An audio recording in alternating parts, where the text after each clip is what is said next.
Senator Elizabeth Warren during the debate over Senator Jeff Sessions' nomination for U.S. Attorney General. The reason?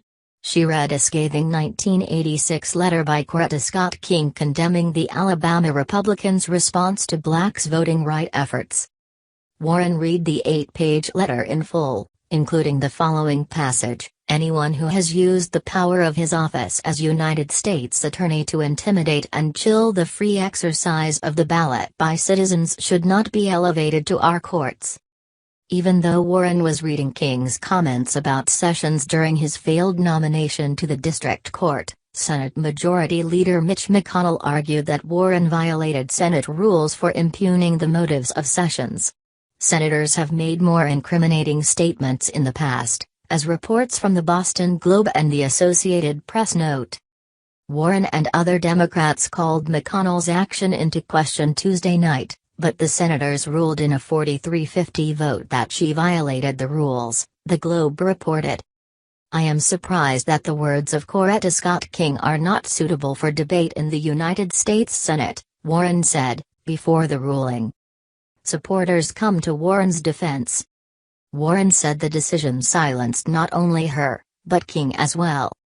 Elizabeth Warren, tonight's Senate Major Leader, silenced Mrs. King's voice on the Senate floor, and millions who are afraid and appalled by what's happening in our country.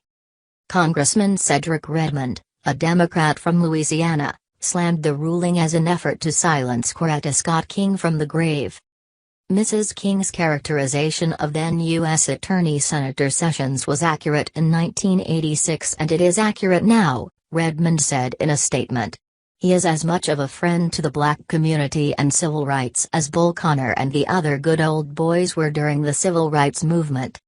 Warren's supporters were quick to respond online, getting #LetLizSpeak to trend on Twitter.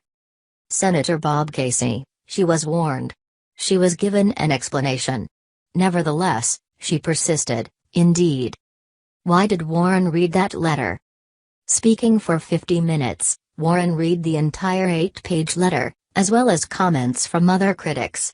Warren argued that King's letter offered an example of public opinion on Sessions dating back to his days as Alabama's U.S. Attorney and a district court judge nominee. In her letter, King detailed the systemic barriers to voting blacks faced and argued that Sessions contributed to them by unfairly prosecuting 3 voting rights advocates on voting fraud charges. Sessions indicted 3 Perry County Civil League members in 1985 on voting